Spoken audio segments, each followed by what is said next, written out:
Okay, so the question here is, I really want to see the sequence where you don't trust Yao and you go into the mine, because it's like my favorite scene in the entire game. Oh, when you... But I think if you do that, you cannot get the good ending. So we might have to do like 3 runs. Hang on, so... But I think I have this right here, see? This right here, he still can't be trusted. Yeah, but I think you have to like not trust him from the beginning. I think. I'm not sure. There's so many Let's variants see. now. It's easy to pretend to be kind when it can get you what you need. Maybe you have to, like, not trust him. Let's try here. Yeah, if it doesn't trigger, then I'll know once we get into the mine. I mean, you go into the mines without him, basically. We could just be a pair of simple work horses for him. I knew you wouldn't take long. Okay, so just... Yeah, we'll skip whatever. Okay, it seems like he's joining us. It's the easiest way to our destination. There are other ways in, but I do not like thinking about all of the time we will lose.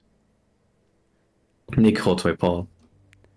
You don't have to go with us, Sam. I can grab enough gold for the both of us. And you'll lose half as much just to take care of me. Nik frowns, guilt plastered on his face. You can take care of me in ways that money cannot. Yao interrupts. Briggs and his men will take care of all of us if we do not go into the tunnel soon.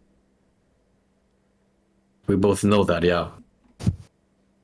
It's already been a long night for us. But the night will only grow longer from here. And I worry about your spiritual state. You already know that the conditions will only get more upsetting. If you're worried, I'll take more than my share of the gold. I don't need any. I can just be done with this. But why would you think that? Because I can't entirely trust a man who's told me they're stockpiling weapons for God knows what.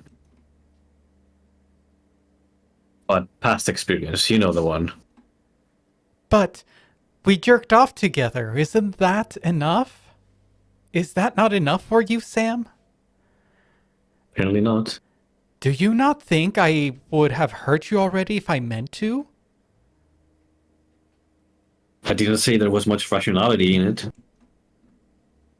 But I feel what I feel. And that's not easy. But we all need the money.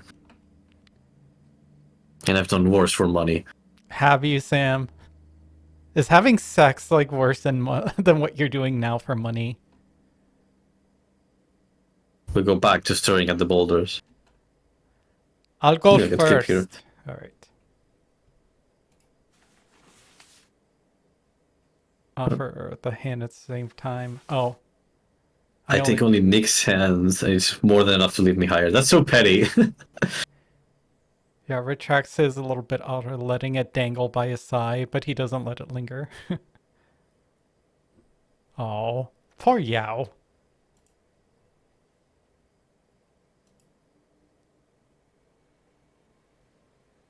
Nobody said you had to come with us. Tricks are trackable. That's true, but if either of you get caught, that there's a good chance that I'll be found out too. Oh, you also used a contraction there. I want to make sure that you are both being smart about this. You don't have to worry about us. I wonder if that's like a tell or something if he uses a contraction. He does when he's nervous. Yeah, so They he's pointed it nervous out. here because he uses a lot of them here. Yeah. I want to make sure you are both being smart about this. You don't have to worry about us. You just showed me that is not true.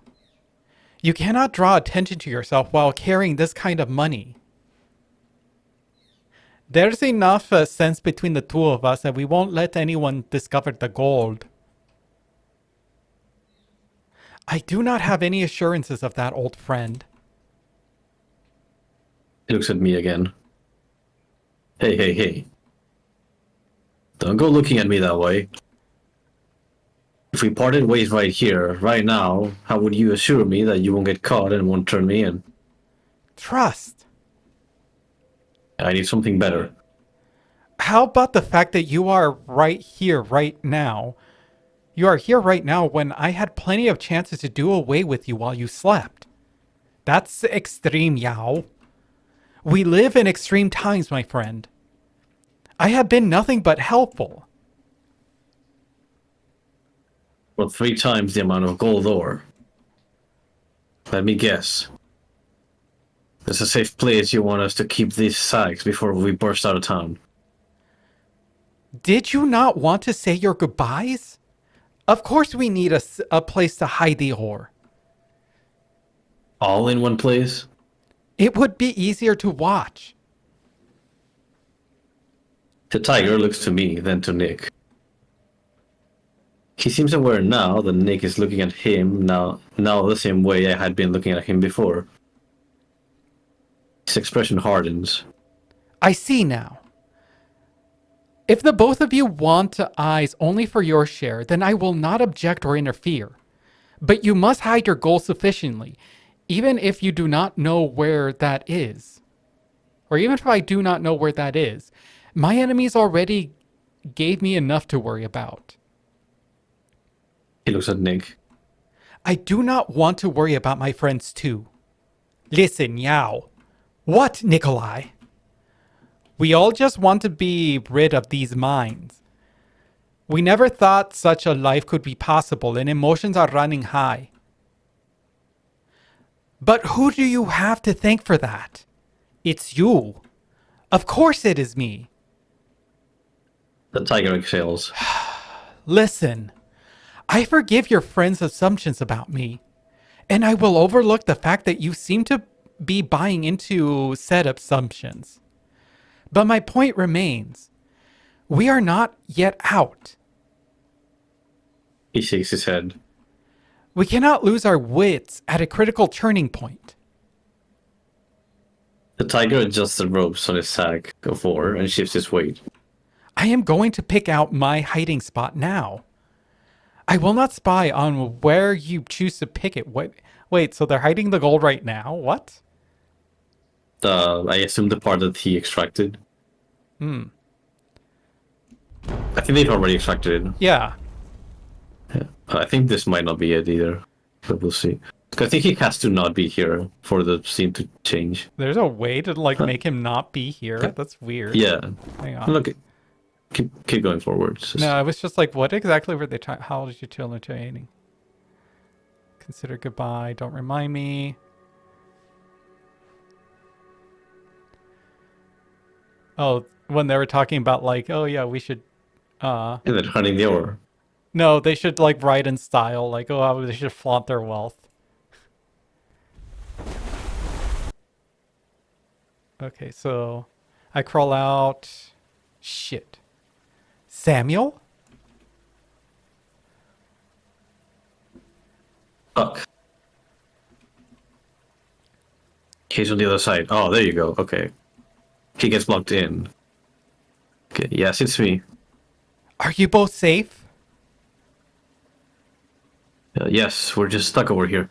Oh, so I guess like so if he ducks like you guys duck together, and if not, then you guys are angry and separated. What caused the cave-in? We don't know. I almost feel like they put in that like choice there so that you can switch it like sooner rather than like having to go further, I guess, back. Can you help us get out of here? I don't think so, because they have this feature of like the chapter select where you can fast forward to choices. So it doesn't really make much sense. I think it really is just a matter of like sticking to the themes of the narrative. Because Nick's like whole route is all about like trust. Which is odd. I said yes to all the trust. I guess like the only thing is that you have to trust that the creepy guy is all right, but that doesn't make sense either. I do not being truthful to Porter is the reason. All of the tools are on the other side. I look down and don't see anything. There's nothing here. The rubble must have covered it. There's got to be tools on the other side. There is none. Listen, I am going to go for tools and for help. You're going to leave us here, Yao? What else can I do? If I want you out fast, I'm going to need more tools and help. I see. You're right. Nik, I will be back for both of you. what if there's nothing here for you to come back to? I said I will be back. He breaks into a run. Shit. Shit. Why is he leaving? We know why he's leaving. Well, he shouldn't be. He said he'll be back. But what if he doesn't? Then he doesn't. But I don't want to consider that idea, so I won't.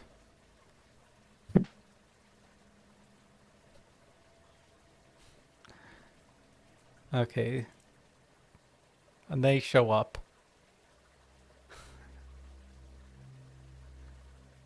He don't add up.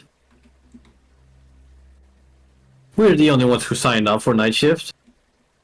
Or I guess it's Yao who lies about oh, we're here because Rick told us to. Yeah. Now that you mention it, maybe you're right. The others bitched and moaned so loudly that we almost denied the opportunity. The only thing I think would make these two suddenly so willing to go behind the backs of their drinking buddies is to have some salary. Ain't no way they're worth that kind of spending. Yeah, an old fat ass from Lakia and a retard allergic to the sun are probably as cheap as they come. Okay. Ben chuckles and slaps Nate on the chest. Wow.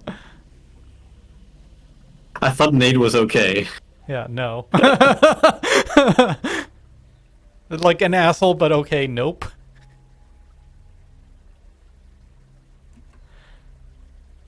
No, Nate. No need to lash out. After all, we're going to be working together to get ourselves out of this pit. Ain't that right, comrades? I ain't no communist. Fair enough. Well, that's what I said, Finns. I think that might be the reason why. It's like maybe we're supposed to be truthful to what should I call it, to Porter. It's like, I guess we have to trust him, which doesn't make sense. Like, why would you trust the creepy guy?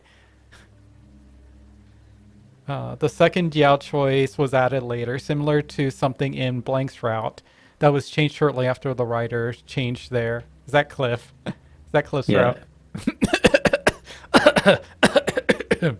Yeah, something that happened with the change of writers there. I'm not sure I agree with those being available regardless of prior choices, though. I think it's some cases just too much inertia on the character relations already that makes it odd. Yeah, it is weird that to add it there because it's like suddenly I dislike you and I'm just gonna act like an asshole. So I take it that we don't jerk off with Yao if we say no, or like we don't trust them. Well, we do because this has already happened. No, but I mean, the first time. But I mean, the first time, does that mean we don't jerk off with them? I don't know. I'd have to go and see, but. I mean, we could do that, right? No, I want to keep moving. Yeah, I know. I mean, like later. This is stupid shit. You strike me as more of a nothing at all, so to speak. Nik lowers his voice. Don't provoke them. They have tools that we need to get out. I guess skip this part.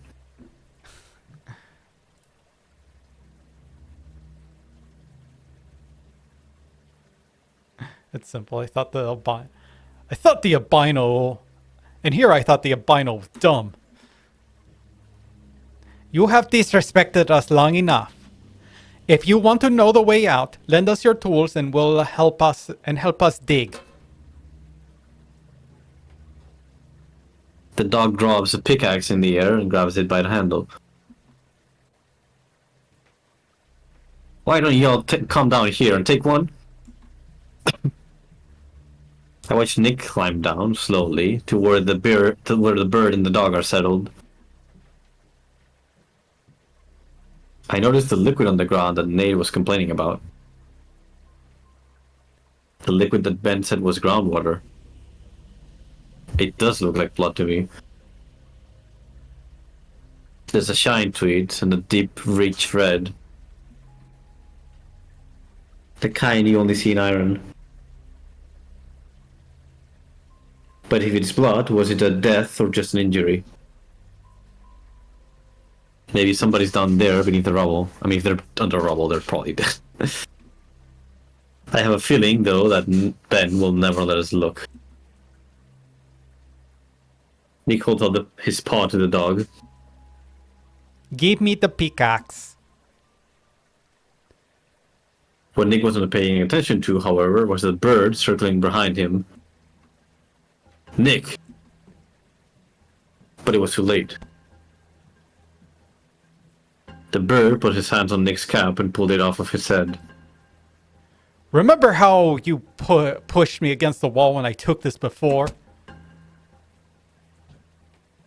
The bird pushes Nik so hard they hear the smack against his chest. He does it again. Remember, huh? Pushed me right up against the wall and shook me? Well, let's see how well you fare in the dark without it. Nate tosses the hat behind him toward the water. Without thinking about it, I lunge for it. Sam! My hair leaps when I feel the cold metal around my paws. Half of my body lands against the razor-sharp ground, and I feel the blood from the surface of my skin start to well up on both of my forearms.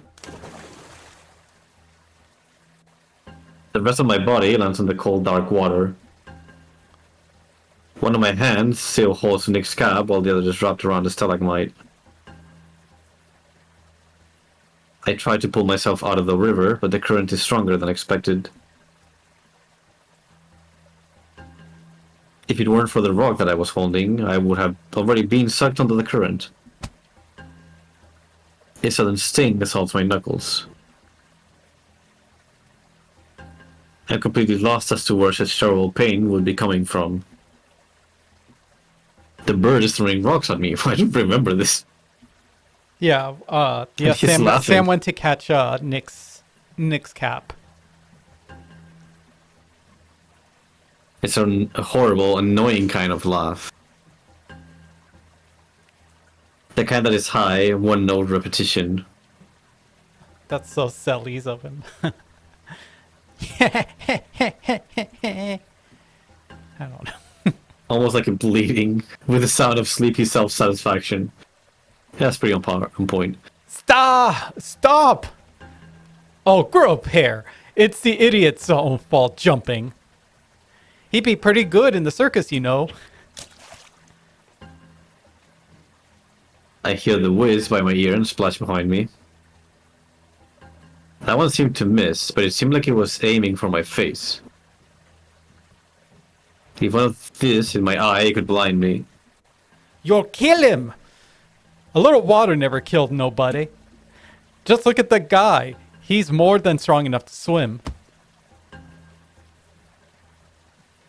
I yell in pain from a sharp sting as the next rock hits my knuckles, definitely hard enough to make it bleed this time. Nate is laughing again, but Nick paw slaps all the rocks from his hand. I said stop! You're gonna let a foreigner slap you around like a bitch, Nate? He smiled as he said it. I'll be damned if I do. I've waited all week to do this. Nate punches him twice in the face with unbelievable speed. but Nik only responded with one punch to the head. It stiffens before crumpling to the floor. Ben's amused smirk turns to one of quiet fascination. Like, what kind of moron you had to be to pick a fight with Nik? Yeah, Of all people, like, look at a the guy size of who's this definitely man. bigger than you.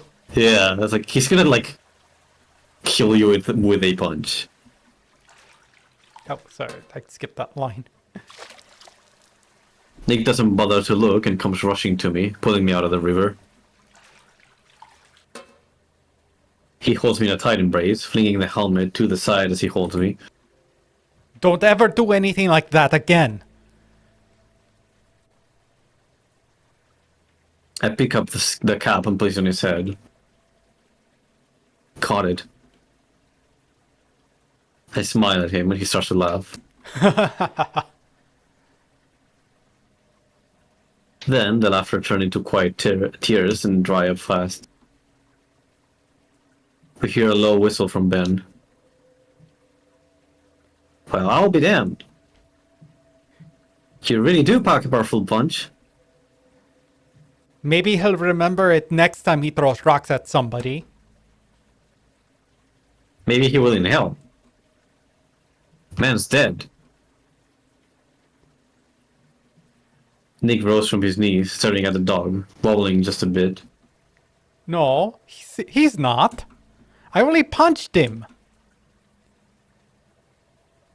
Nah, I can smell that he shit himself.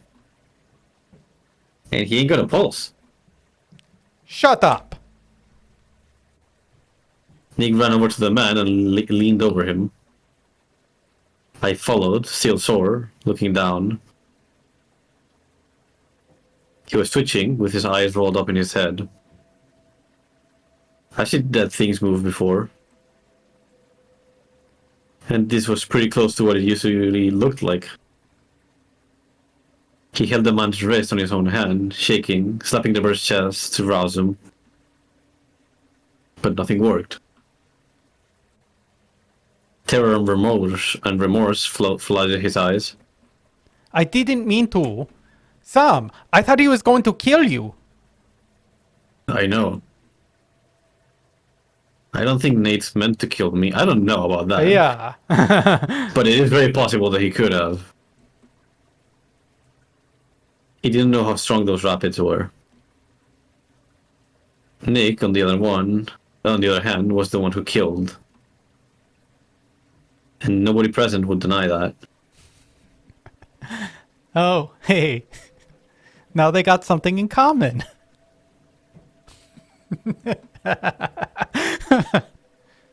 Well, I have good news. Ben pointed a gun at both of our faces. You both seem sweet to one another, and I only need one of you to know where the exit is. So I'll let the both of you pick who gets to die. We both stare at the pistol that Ben holds, hovering back and forth between each of our faces. Now you both have the look of a killer. I suppose it takes one to know one, yeah? But that's the final step in becoming a man. You kill so you can provide. And it gets easier and easier each time. Unless, of course, you're the one getting killed. I think for a moment that another cave-in is about to happen. Something big and stone-colored dangles from the ceiling, dropping behind Ben like a boulder. Yeah, so is Ben a serial killer? Yes. That doesn't. I don't think he's a serial killer, but he's definitely killed people before.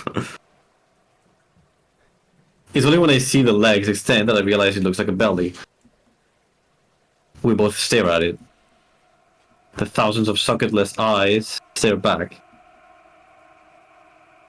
Nik and I can only stare as it descends, landing behind Ben, with a certain silence that is terrible to think of, coming from a creature so large. So who's it gonna be then? Which one of you is going to wrap your lips around the barrel here?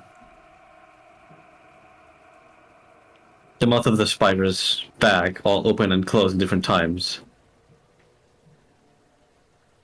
like fish coming to the surface of a pond to breathe. I don't think that description was there on the other route. No, it wasn't. That's new. The mouths on it That's open. neat. Some sound like they're talking. Some sound like they're You screaming. can't hear this? But the worst ones sound like they're singing. I think only Sam can hear it because of the mind virus. we need to stop calling it that. Jesus Christ. Voices are arranged in such a cohesive order that they resemble the bubbling of a stove pot. Oh, never mind. It's apparent that Ben can hear their song because he turns around to look. Oh, bother of God! The dog recoils, stumbling over rocks and twisting his ankle before falling into the rapids below. His scream turns into a gargle as he's sucked underwater. If Ben isn't what kills us, it might be this. But it's not coming after us. He walks up to what we think is the corpse of Nate. Most of me is horrified. Another part of me is raging with fury, telling me to go. But another part of me wants to see what it does. Wants to understand the workings of something it shouldn't know. After all, whatever is before me might be a divinity of a kind. I mean, it did save Sam. So I decide to look. And I see Nik look with me. The mouths that wriggle like fish lips seem to be tasting the air of Nate and Nate alone. What stands in front of me ain't driven by thought. It's impulse. It's hunger. We need to go before it's finished with its closest meal, whatever it may be gorging itself on. But for a moment, all the eyes look at me. The stars.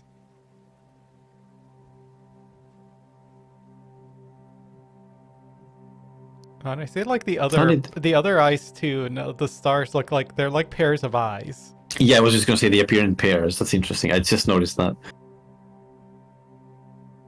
As I step backwards, I suddenly understand Ben's impulse.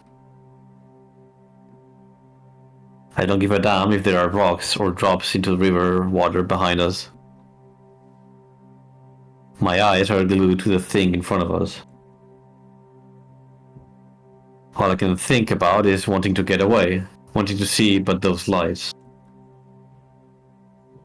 But then they dim.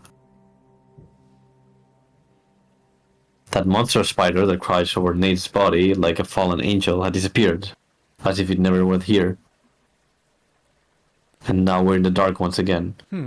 Also, the more biblical, it's another biblical reference, like a fallen angel. It did say, "Be not afraid." Yeah, like an angel. In the ending, yeah. He's gone for good this time. I hear Nick's clothes rustle. I don't know. Well, it was bright, wasn't it? Hard to miss something that glows. He doesn't answer me. We need to get those tools. Tools? How could he be thinking about tools after what we just saw? How horrible it was up close. We can't deny now that whatever's down here is real and wrong. I think we also we skipped the scene that I want to see. What the fuck? We just saw the sort of thing that crawls around places absent of God, Nick. His back is turned to me, trotting toward near where Ben left his equipment. What does it matter what we saw? Oh wait, no, I remember now. Never mind. Now he's trudging towards the wall, testing something that sounds like a pickaxe against stone. I walk on over to him, at a loss of what to say. Well, I hinge my knees and crouch down quietly beside him. Because, once again, we saw it with our own eyes that demons walk this earth. He's rummaging through a bag now. Are you even listening to me? He raises his voice a little. That's not important right now. Not important. We could die some. I shake my head and hold up my hand. This could follow us well past our grave. Then I am not interested in finding such things out yet. We might run out of air. I know he's doing the right thing right now, but I can't help but feel a little frustrated that he doesn't want to think about any of this. I am getting you out of here before anything else can happen. I know that he probably can't see me from where he is, from where he has his light pointed, but I shake my head anyway. Now hold on just a minute, Nick. I agreed to come down here because I wanted to make sure nothing happened to you. I'm not the one who needs help here. Stop talking. His raised voice cuts through the quiet of the chamber. If something's still here, it had to have heard us. But nothing comes. I said I am getting you out of here. I've never heard Nick sound so forceful when talking to me, or hear his breath so ragged. That I am getting you out of here. So that is what we're doing. That is what I'm doing. I already killed a man to keep that promise, Sam. I wait a spell for him to continue, but he doesn't. Well, there we also got a description of his voice sounding ragged. We stand there in the dark for a while. We hear water from the stalactites strip.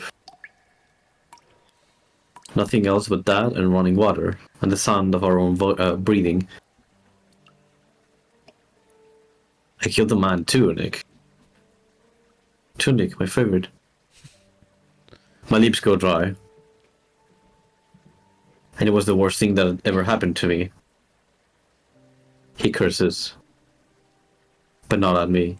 I can finally say, you can say kurva. Kurva.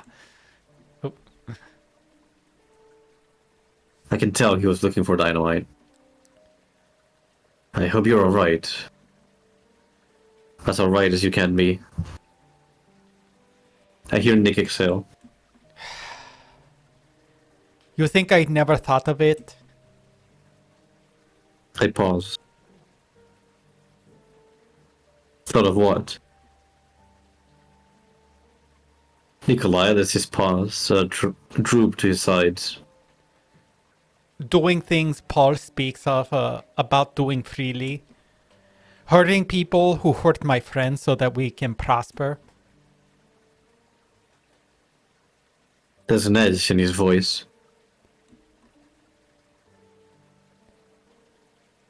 I've never heard you talk about that sort of thing. Nick closes his eyes. And then opens them. When Paul talks about burning barns, the worst he gets is praise. If I ever speak of the worst of what is on my mind, I am on a boat back to Lakia for betrayal of the Commonwealth. This man I killed, he likely has a family. He shakes his head. Had a family. Now I start to bite my lip. So do I. Technically. Those stones he threw hurt like hell. If you hadn't done anything, it would have been me who was dead. All I had to do was stop him, not kill him. But then we would have been trapped in here with them. And who knows what he may have done. Or more importantly, who that thing would have been went after if Nate wasn't there for it. Somehow I know it would have been me. When Yao comes back, he'll bring help. Somebody will put together that we were here, and so was Ben's crew, especially if they see a body. This was Yao's plan in the first place. I mean, all you had to do is just push the body into the into the river. Problem solved. Yeah. The fact that he isn't stuck here in this godforsaken tunnel is a bitter pill to swallow. So what makes you think he'll come back for us? Do you really think he'll risk his neck for us when we're this exposed? Aren't we animals in a cage down here? He won't abandon us, Sam. Didn't it ever seem like he disappeared at the first sign of trouble? He never marked me as somebody who'll pay for others' mistakes. The cave-in isn't our fault, Sam. But would he see it that way? I don't know. He didn't see Ben or his people like we did. He might be thinking we caused the thing ourselves. Nik crosses his arms. I don't think that is true, but it's certainly possible. So what if I'm right? Then we should start clearing the rocks on our side. We'll get out faster if we open up the exit from both sides. He gives me a pickaxe. I can only take this as encouragement and not to give up. But there's so many stones. And then I turn my back to break the first piece of sandstone. The back of my hair sprinkle and I can shake the feeling I'm being washed. I only put together now that the only light we have to work with is Nikolai's lamp. The rest of our stuff got crushed in the rubble. I shouldn't have taken my helmet off, but it's too late to feel bitter about that. I didn't even know you were wearing one. But Yeah. You know. he lets his pick rise, then lets it fall. This is not the sort of place I want to hold a wedding. I lift my pick and follow his stride. I thought you said weddings weren't for people like us. He hums. I suppose I did. But I think we'll have one anyway. He puts his pick down. And he stands behind me, touching me. His mouth is on my neck. But if I have to wed you here, then maybe I will. That's the least I can do for you. I stumble back and sink into him. He's so big that it always feels impossible to fall without some part of his body catching me. I don't want this to be the end, Nik. His paw covers the entirety of my head. I smell wood and soot and sweat. He pushes me back gently, setting my skull in the crook of his neck. We do not have to believe in endings, Sam. After all, they have not happened yet. He turns me around to look at me. He touches my cheek. I can feel him stiffen against me. So let's keep going, yeah? Feeling him get hard makes me get hard. This is not the place, guys. We touch waist. Samuel, I just murdered a guy. I'm so horny. I sure would miss this. If I were to lose it. I will never, ever lose you. Even as he pulls away, he stares into my eyes. Then he picks up his pick, lifts it over a rock, and goes back to work. Just as if it were any other day. We keep going at the rock for what feels like hours. They're like... He picks up a rock and it's like, here, Sam, pretend this is a ring. I mean, we do have the gold, we just don't have the ring. They prop Nate's body up and make him like the person wedding him.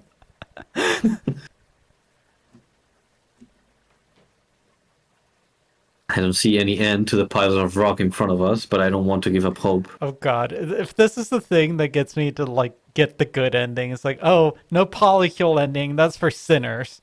Only good like monogamous couples get happy endings. I'm gonna be angry. I'm pretty sure we cannot get the good ending now in this split anyway. I think you have to trust Yao to get the good ending. But we'll see. I don't see any end to the piles of rock in front of us, but I don't want to give up hope. Nik gets calmer the longer we go at this, but I know that he has to feel some surge of nerves. But as I am digging and hit the rocks, a gush of air blows into my face. It makes my face tingle and my body tingle. Nik. He walks close enough to catch me before I fall.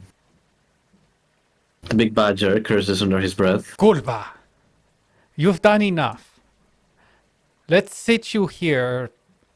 Let's sit you over here until the gas wears off, okay? I give him a vague nod. My whole body is trembling, and it's hard to keep my eyes open. I rest my head against the wall and try to breathe like Nik told me to. I'm annoyed at how common it is for people like to mistype breathe Yeah, as breathe breath. and breath. Yeah, it's like it's and it's. It's like English isn't my main language, and I feel like I would notice that. I have to believe it won't be long before we break through. It's going to have to.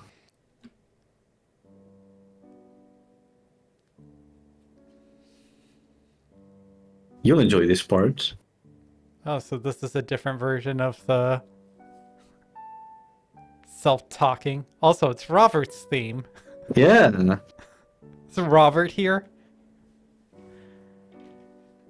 This place. Like, when I heard it the first time, I'm like, wait a minute. It's Gamino PD or whatever it's called. I forgot the title. I've been here before. I can hear the wind blow through my ears. What whistles through my fur and passes me by rustles the sunflower fields. I inhale, and it almost feels like I can't breathe in all of what makes something summer. These flowers are the kind with leaves so green you can smell the grassiness, even standing in a good measure way. A sense of loss washes over me. I know that this was a patch of flowers just a few hours from a home that wasn't home. When I wasn't allowed inside, the soil would take me. I would stare up at the sky and see puffy clouds below, spreading the steamboat vapor. I'd feel safe here. Hidden here. But as beautiful as this place was, I knew it could not save me. It was temporary. Rain and dark and frost would always come eventually. Creation would always cast me out, just like Adam was. Sometimes I think that the beauty that surrounds me in this world was only just put here to tease me.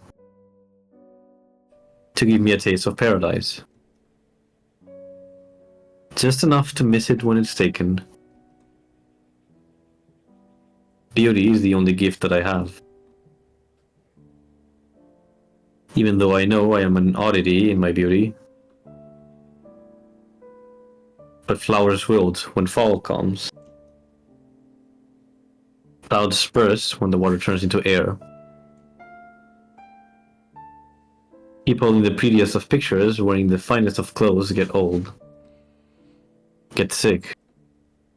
and then they die. Flowers have short lives, and the pleasure of never knowing. I stop to stare at one of the sunflowers. I see the black and creamy white of Nick's fur in the seeds up close. Nikolai is almost twice my age. No. Like, he's only 10 years older. Yeah, well, that's- actually, no, he's 38. Yeah, So that's he's- still not nearly twice your age. If he's 25 and he's 38. almost Yeah. twice your age would be 50. What are you Yeah. talking about?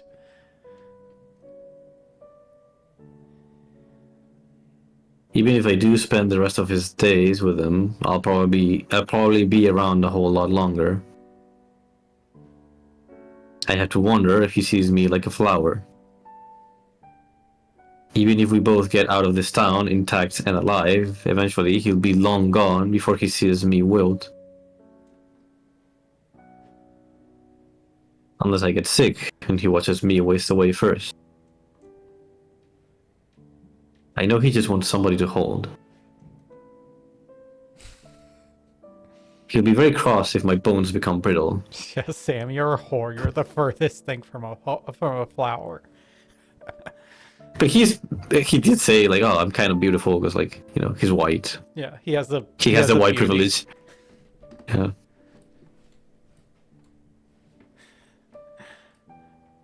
I'd be very cross if my bones become brittle. There are two kinds of beautiful people in this world. The ones who are complacent, who don't know that affection will be taken from them. And the ones who, with their bright clothes and their carefully curated outfits, are suddenly screaming out to be something else, or something more. I pray to God that Nick knows a person who lives long enough ain't never gonna be like a flower. Most people aren't. But I'm not sure who to pray to ask that I be more than what I was given. I've never really fit into a proper place with proper people. And I'm not sure I know how, even if I had a pocket full of money. Whenever something feels right in my life, I know I don't get to keep it. Or if I do, something goes wrong, and my blessings draw into a curse. I don't have the strength to stay put around people who feel wrong to me. And Nikolai will always be a man with many friends. So I'll never make him choose between me and some other folks. But I'll make the choice myself if it ever comes to that. Another breeze comes my way. It tugs me in the direction of that place, that home. But what I find as I walk away is far less familiar road. My foot touches an apple. For the first time, I have to ask out loud, where am I? And where is Nick? I'm supposed to be moving rocks right now. Might be that I'm dreaming. More likely that I'm dying. Might be the cause that this road leads me to the world beyond the living. Because I have no recollection of an apple orchard that looked like this. Or apples that were ever this red. Grannies with green where the type would grow down south. These look more like pinker breed. Somehow, I know that they'll be delicious. And somehow, when I bend down to pick one up and taste it, it's exactly as sweet as I think it will be. The hairs in the back of my neck stand up. I figure that dreams can lie to you. They can make you think you had memories you never had. But the moment you know that, you tend to wake up. And here I still stand. Except now I'm not in an apple orchard. I'm on a city street. It's crowded and cramped. And it looks busy and foreign. Almost, European. Is he, Now, I know for a fact that I've never seen this place before in my life, but my legs start to walk like they're familiar with where to go. I smell rusted metal, dirty smoke, and piss as I pass an alleyway. That is very European, yeah. The door that I stop in at is easy enough to open, and I find myself in an apartment alleyway. A hallway. I know to walk through the door on the right. And I have a key in my hand. Would you please stand? French! I don't know what I just said, but the voice was mine. I walk into my house. Just love says Jeff. French jump scare. Frenchy jump scare.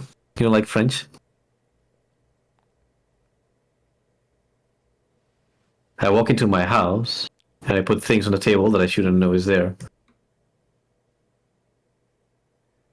I don't know French, actually, so we're gonna just move past that. Je viens d'acheter mon passeport pour partir. Something about I guess. I still don't understand what's coming from my own mouth.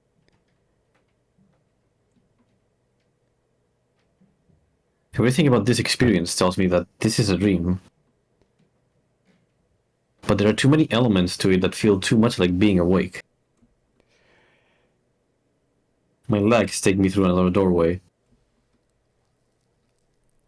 This place looks like a bedroom.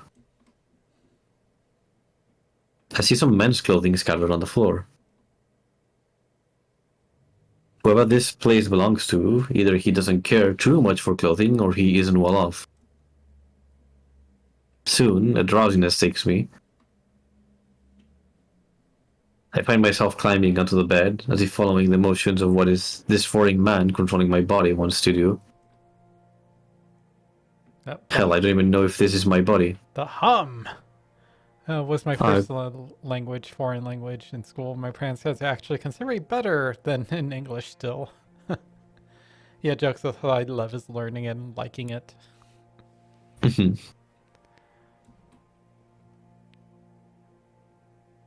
All that I know is that I'm going along for the ride, at least for now.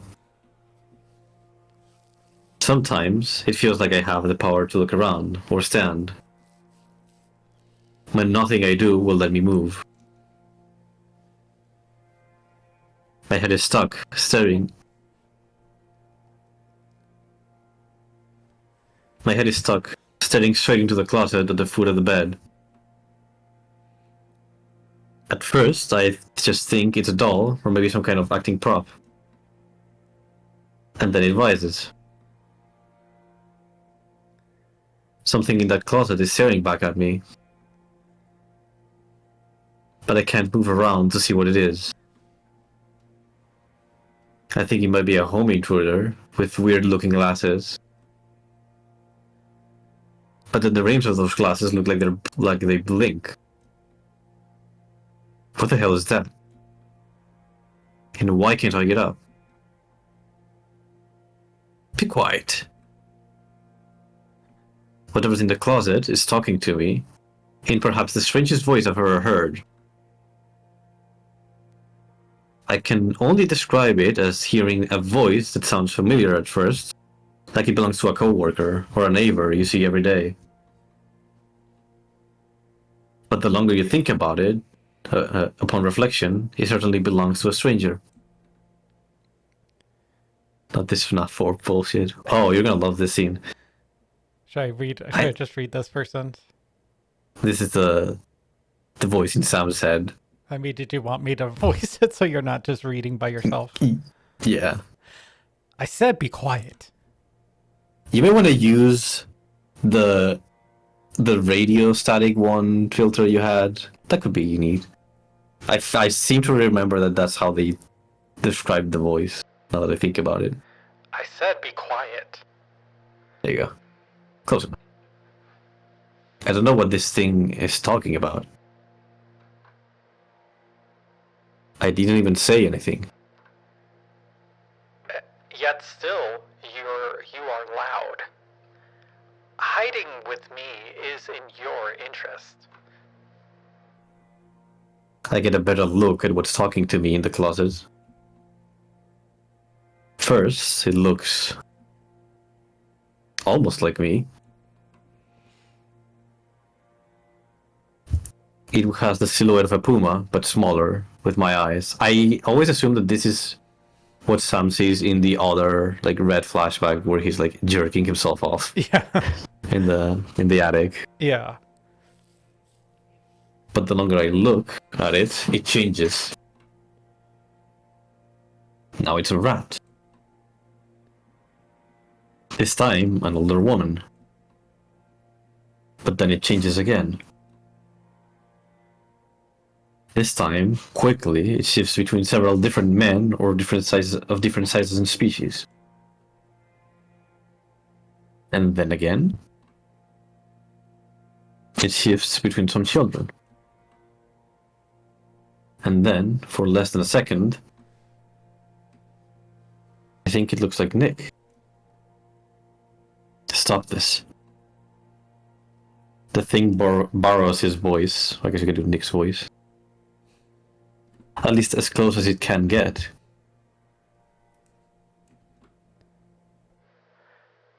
I said be quiet. Even the stern tone Nik gets when he's irritated with me is there. But it's still slightly wrong. Wrong enough to know that this could never really be him. Whatever you are, don't you dare wear his face.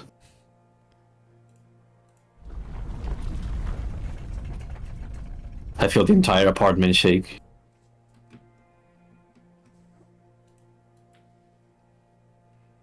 Nik's image goes away as the thing shifts between 3 or so minors I hadn't seen before.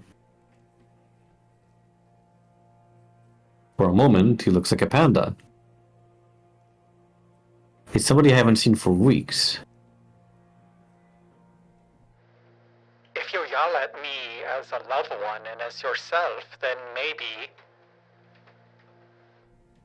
His face slips into Jack's image. This will keep ya put your brick shit house. I freeze for a moment. I don't even get to see his face in here. Then I yell at the top of my lungs. No more faces. The apartment shakes again. I almost feel pain from the shaking for some reason. The form of the panda is back. And he's the most accurate emotional state yet. Fury. Idiot. He lets out a snarl. But I opt to snarl back. You want to stay hidden? More shakes. Then you show me your real face. These are my faces. I sense a second emotion that feels more genuine. Anxiousness. The panda is... I think his name was Li Yu. He mentions him when he first goes into Chang's tent and gets high. He says like, oh, I knew like a panda, I haven't seen him in a few weeks, but I couldn't say his name properly. Yeah. And I just called him Li. You never see him in-game, you only see him here. No. They ain't yours. I'm shaking. That was me. And my best friend. And my... I don't want to say it, but it's the only relation I have to Jack now. My victim. You've got no right to wear their faces. The thing, whatever it was, shifted back to the face that looked like me. These ain't masks I wear. They're who I am now. Maybe they won't be so offensive to you once time has its way with me. I already know you can't understand what this all means. You became a part of me after all, so I know everything. He shrugs in what looks like an attempt of an apology. I said I won't be quiet. Paintings fall. No. He chuckles. No, you won't, would ya? Dishes in another room shatter. Wear your own face. It pauses, as if thinking. As you understand it, there is no such a thing. So then we're nothing you've stolen. It says nothing for a moment. But whatever is in the closet grows 3 times as tall. It takes up at least the entirety of the doorframe. And it looks back at me with a face I know it could never belong to a person. But there's something about the eyes. Those still feel like they're mine. Now, will you be quiet? Its voice is terrible now. But worse is how it moves. Its body is too big for anything my mind can conceive, but its fingers move fast. Almost like if in every twitch it let loose by a wire string. But it had the speed of a bug scaled up several hundred times. Where am I? Clearly an apartment. Normally I'd be impatient with anybody who's asked me. But it's horrible to hear something like looks like that and sounds like that bantering, as if it were an ordinary person. Be specific. In the capital of the city you call Gaul.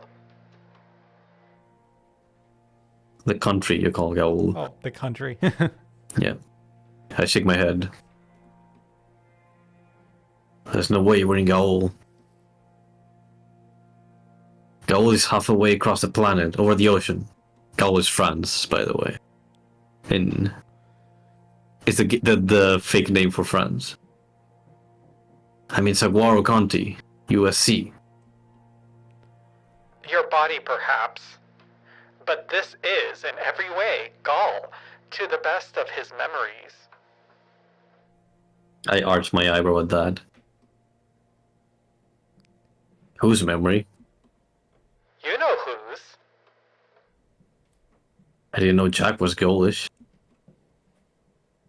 But I don't need to ask any further.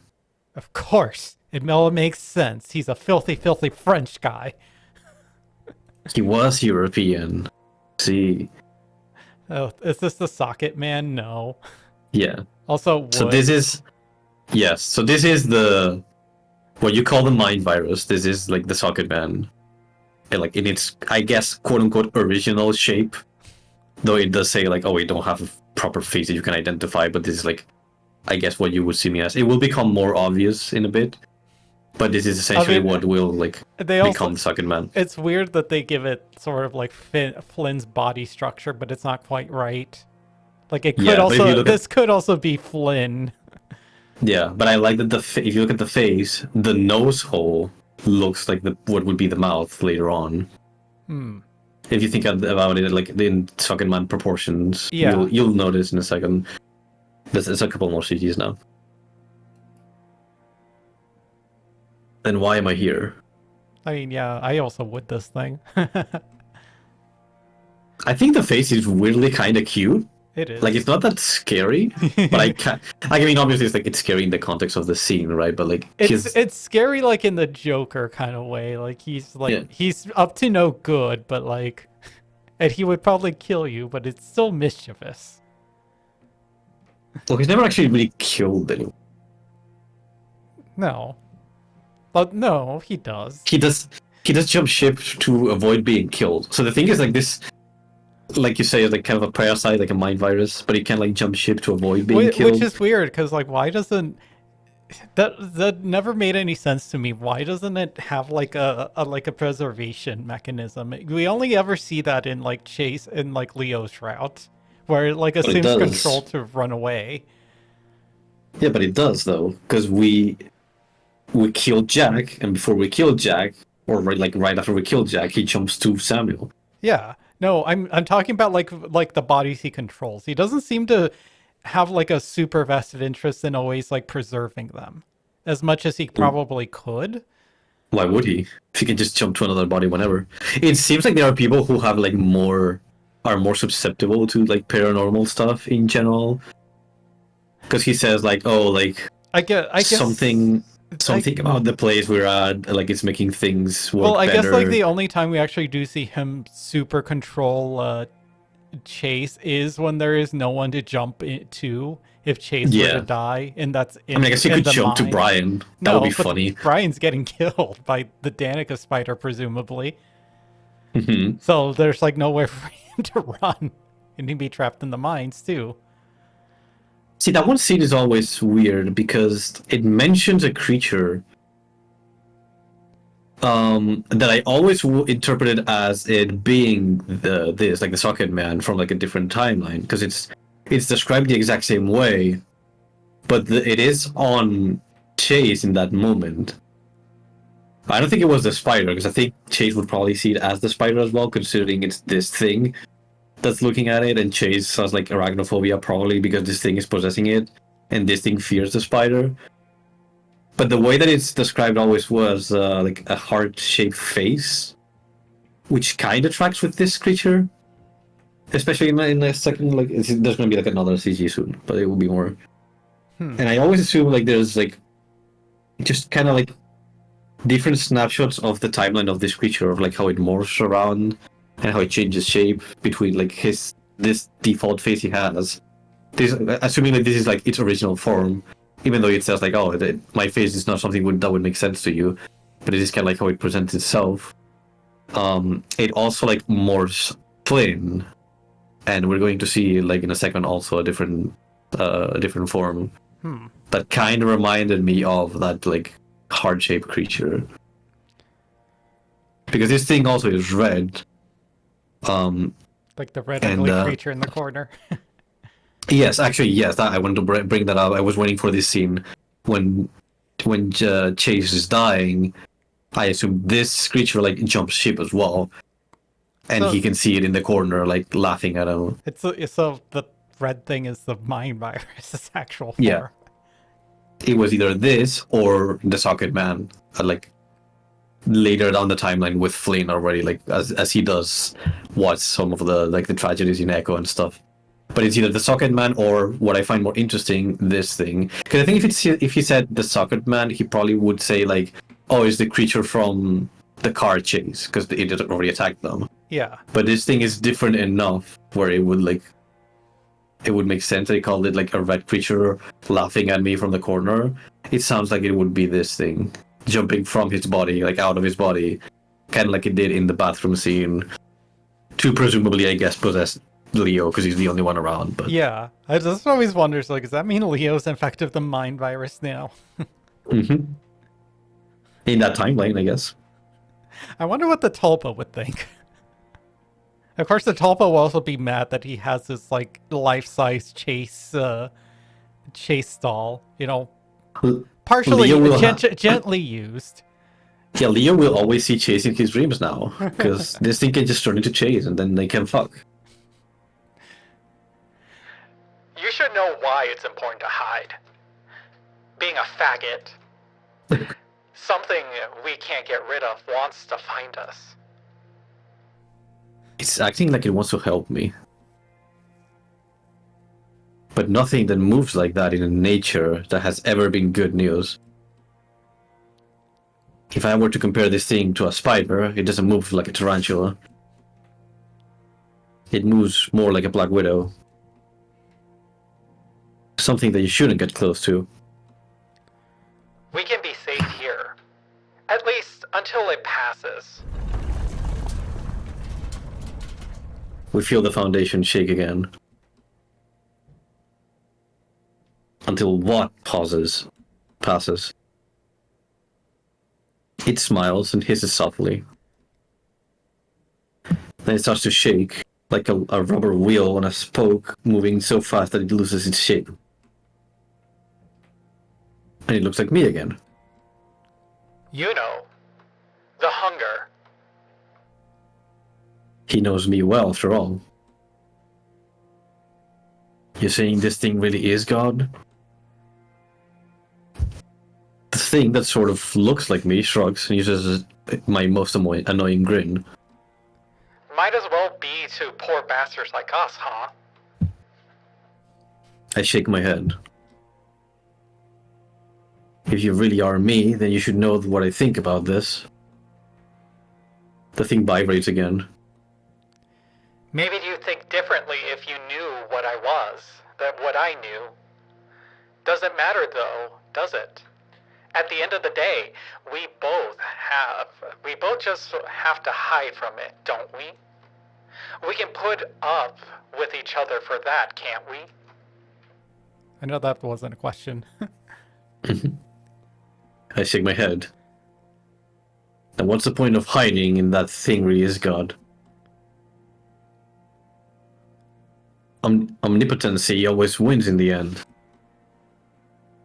He smiles my smile again. The devil ain't dead, ain't he? Through whose grace, though? Sure enough, not God. You can run forever if you can buy the right tickets. You just need the right currency and the right contracts. And the contracts. C'est de gâteau, mon chéri. He looks like Jack now. I actually wonder if you've, like, brighten up this picture if the face would be visible, but I don't think it is. I think they intentionally never show you Jack. It's just a headless corpse with floating eyes. But that doesn't matter. It's not the time to think about him. So I just ask. How would it find me? Another rumble. More glasses shatter. The thing in the closet loses its form again for a moment, like it's caught off guard. But then it reins itself in, taking a miner's face this time to speak. Oh, it's a boar person. It ain't looking for gold, Buttercup. I tilt my head. Looking how? I don't think we're really in a room. My head is pounding now. Where am I, really? He looks at me like I should know. I brought us closer. For now. Harder to untangle the threads that way. When it closes its eyes, I still get the terrible feeling of being stared at. This is like a dream. There's no way my body left that mine. It steps closer, shaking its head. Now see, I can't let you be there right now. It's on your ass, boy. He looks like me again. And not in the way you usually like it. I tilt my head. You said my body? There he is. Aw. Just more heart-shaped face. Yeah, I still would. He steps out of the closet, once again, its ugly self, its hands in constant motion, twitching on their own accord. It looks at me like it's hungry. For the first time, it smiles at me with its own smile. And it doesn't smile like a person ever could. It juts its head out further, moving closer. Then it's me again. I'm starting to think that this is the only way it can talk. You can tell that you're bleeding, aren't you? I look at my arms and hands. Nothing seems wrong. But I do feel dizzy. Out there, your real body's in trouble. You're probably gonna die. It says this like it's a casual fact. But you and I both know that won't be the worst problem for you. It closes just a bit more space between us. I know you're terrified. It's right. But normally, when somebody says this, they're taunting you. There's a glee and smugness to it. But again, it's stating things like they're cold facts. And how would you know that for certain? Because I'm terrified. Which means you have to be too. That's how I know. And that's your only reason? The thing doesn't answer me at first. Is there any reason for why you breathe air? Reason can be simple. I try to move my arms and legs again. It's not working. Let me out of here. The thing steps partially out of the closet. That's not up to you. I can tell you've already lost a lot of blood, you know. That's why you can't move. I still can't tell if that's the truth of it, or if this thing is bluffing. But I certainly move around that much in its place. The thing nods. I can help you, you know. We'll be safe together. I know all sorts of tricks. I don't need any help. You just said you need help. You keen on dying then? I'm not going to die.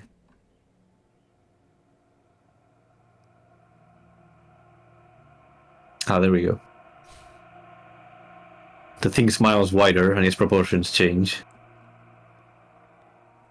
Sure seems like it already has you. But what would I know? The foundations of the apartment start to crack.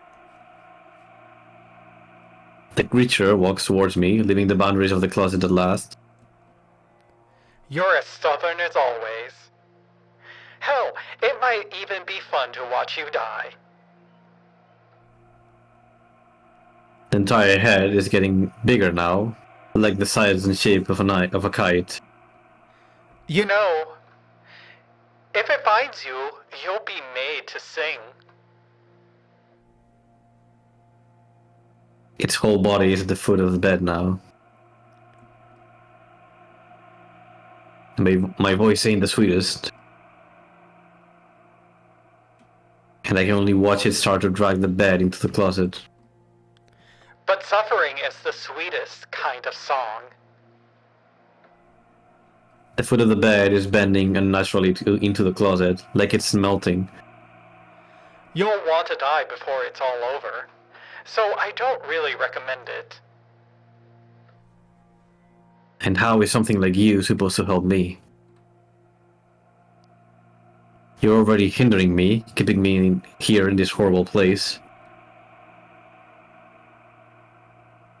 I scream because I can feel something dragging against my face. The thing looks at my eyes, confused for a moment. Like it's made a mistake. The foundation cracks even more. Just think about how it would feel if you had to deal with no more pain ever again. The right side of my face stops hurting the moment he says this. It's gone completely numb. But it drags my body deeper into the tight space. There's no way out of that. All you have to do is agree to let me have your body. You can sing for that one. Then there's no reason you shouldn't sing for me. I don't like the sound of that. You seem plenty comfy inside it already. I don't remember letting you in. It's easy to slip through a crack in the door. The void in you was so big that it wasn't even closed. Its jaw drops so low that it looks like it could swallow me whole.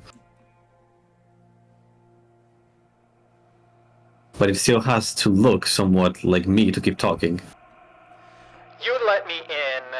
You let me make you strong. I can take you to the seed. There's a way to trick it. Hell is a seed. A blueprint of creation. Everything structured needs a basis for design. It won't make you God, but you could be much stronger than the devil. Bet that sounds much better than dying like a chump. It's practically on top of me now. I need to think. The walls shudder again, this time the drywall flying off. What would we need to do it? Truth be told, we've already begun. The remains of my image melts away into shadow. There's nothing inside of its mouth. Just black. A void. First, we'll need to take your skin. Stop this.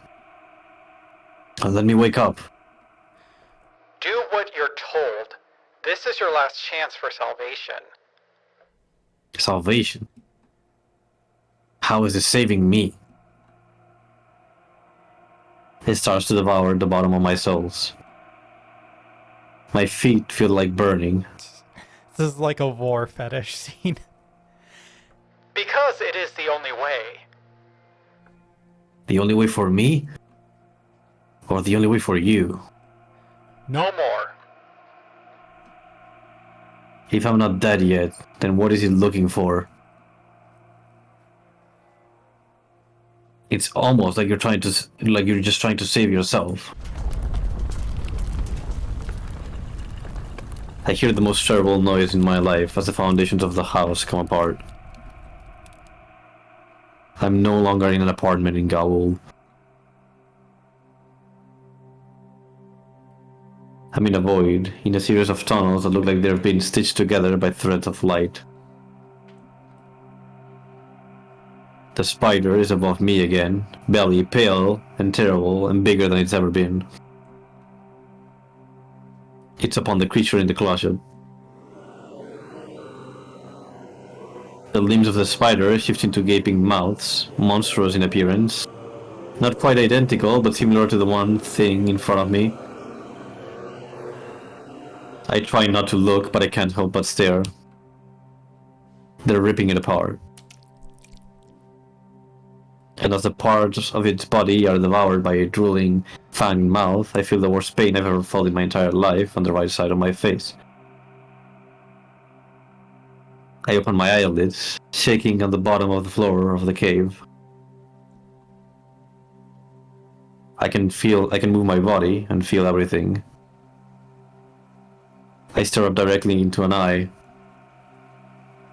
A red eye that looks just like mine. It dawned upon me now that I can only see out of my left eye. A wet red nerve dangles with blood. I touch the right side of my face and I can feel the blood streaming down my face. Die! All of its mouths scream as it puts a pickaxe into its back. What? Nik. Yeah, but it was a doubled. Oh. I would have probably used the name instead of a pronoun there. Yeah. And also into was doubled. It drives back into the air, and we hear it scuttle away. I see my eye staring back at me one last time before it disappears into the deep.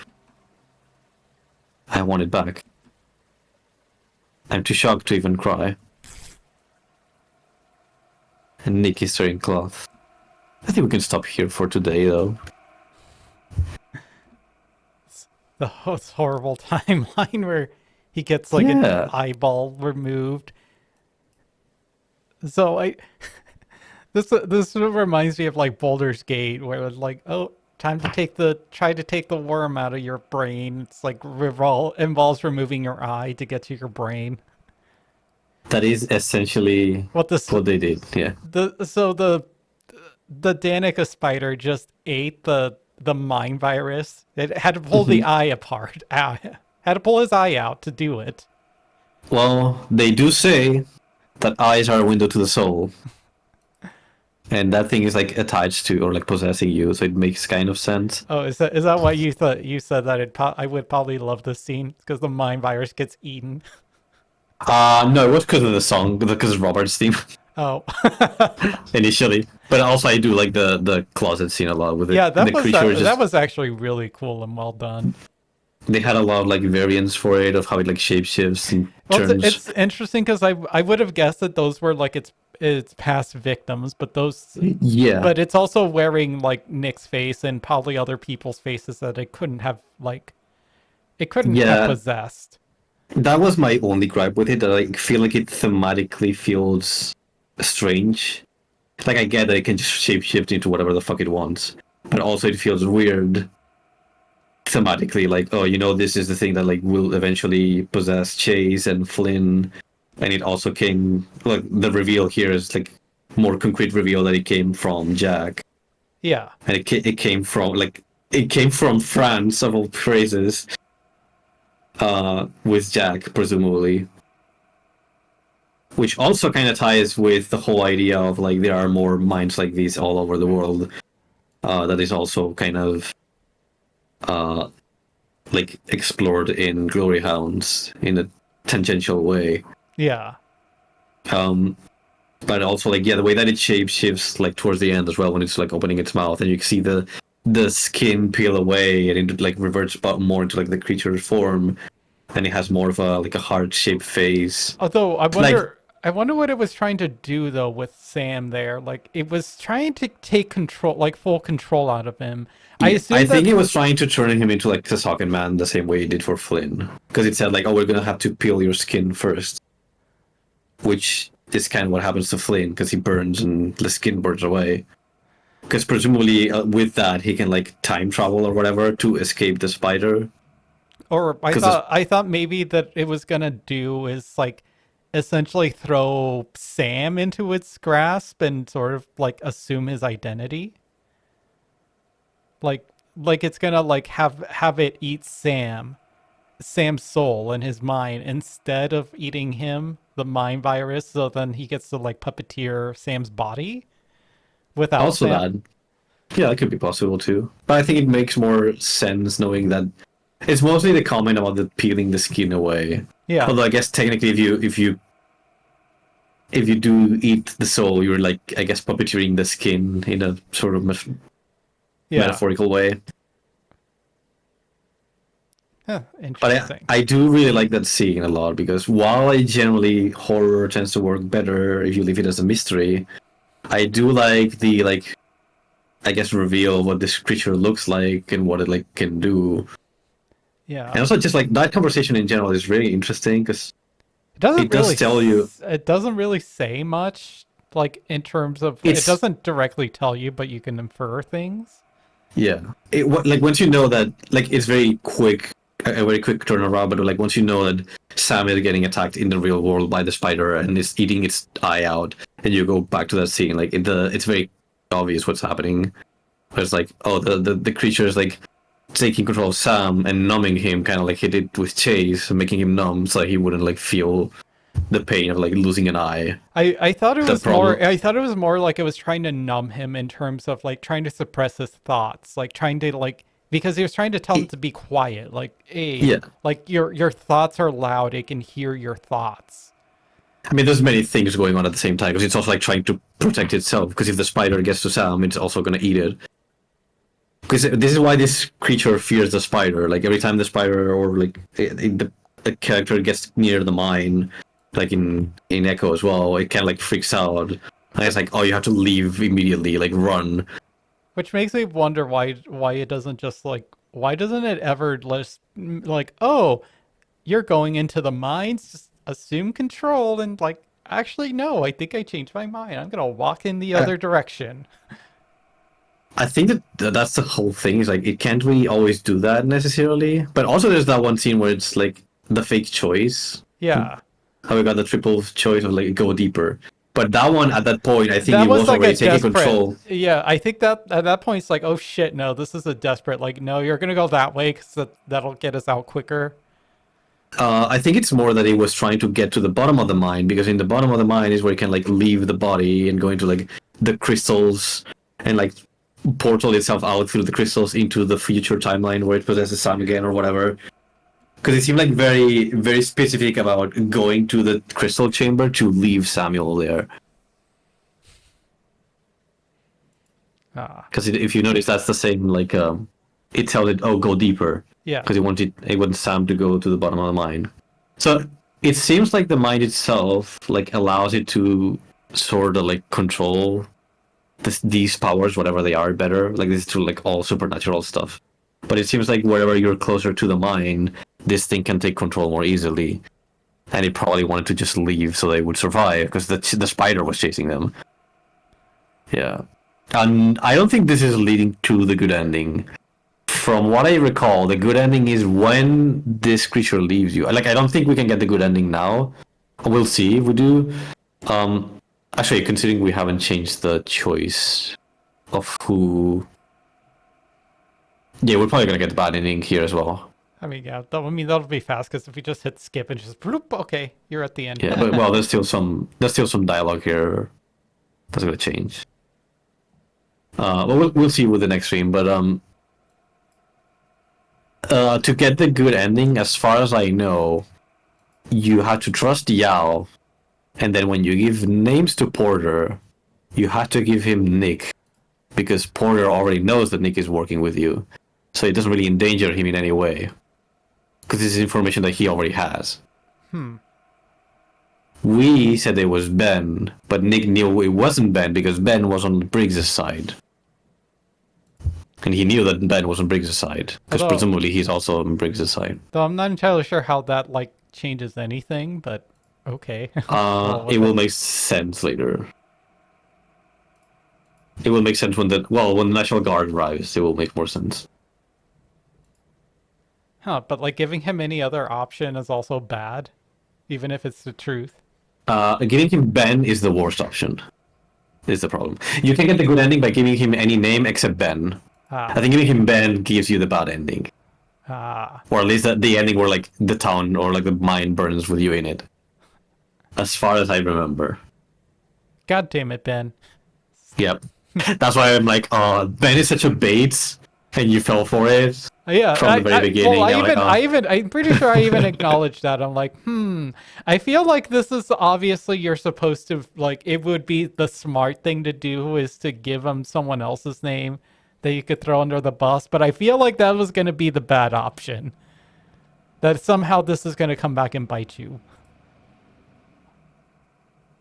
I guess I was right. All right. We will call it there for a day then. Yeah. I mean, it's still you can still change it because you can go back to like Porter the second time and tell him, "Oh no, sorry, it was someone else." And I think that just changes your choice, which I feel is a bit of a cop out, but I understand. It's weird that they give you two chances for like the two major choices, because it's also the choice to trust Yao or not. I also feel like that makes it to where like It's like it draws attention too much to these choices. Yeah, because if you hadn't, then it would be easier to like trick the player of like, oh, there's like 10 choices, right? Because there's also choices of like, oh, do you want to wear this armor? Do you want to take the wallets? Do you do the combination correctly, or the locker, or whatever? So like there are many choices, so you don't necessarily know which ones affect the ending necessarily. But if you have two that repeat, and now that I know that even trusting Yao doesn't necessarily mean the good ending because we got the bad ending, it's probably tied to the choice of name that you give Porter. It's like, is that really like the only choice though? That seems odd. So this is like a major change in scene, but so this is the one that changes based on if you trust Yao or not. Is whether you get this flashback or the other one with like the with Sam's house and his clone. Uh, but I thought you had to have. I mean, I still assume that you have to trust Yao to get the good ending. Hmm. Like even if you give Porter the proper name, I think if you don't trust Yao, you're still gonna get the bad ending because like you're all fucked up. Interesting. So we'll see, because I'm not sure. I guess we'll play around with it some more next time. Yeah, because I think you will like the good ending, genuinely. Oh, all right. How did you feel about the bad ending though? Was that like gruesome enough? Is that what you Yes. expected? Yeah, pretty much. Like, oh no, It's like, oh, everyone this is dies gonna except end. Sam. Well, it's like, well, it's not clear as to like exactly who dies, and Basically everyone, yeah. I assume that the house fire, like at James's house, was probably like Chang like firebombing his house, like being an arsonist. I don't think necessarily it was purely because I think Chang realizes that James is not like the worst of the bosses. Like I think he doesn't like James, but I don't think he would like set his house on fire. You know, Yeah. kind of hate. But Briggs, he definitely hates, and like he has that one scene of like, oh, I found out that you were like a scheming little shit because of the way you laugh, and I remember your laugh. Mm-hmm. So he went like out of his way to destroy Briggs's stock and like his livestock and everything. Uh, It's more so that because the house is connected to the mines. Like if you set fire to the house or the mines, then they will make the other one catch on fire and vice versa. yeah. There's also a scene in the good ending that will explain a bit of the potential causes for the fire as well. I'm not sure if it did. I'm not sure if that was a cause of necessarily. We'll see because it's a possibility, but it's not. I can't remember now all the details. I guess we'll see. Mm-hmm.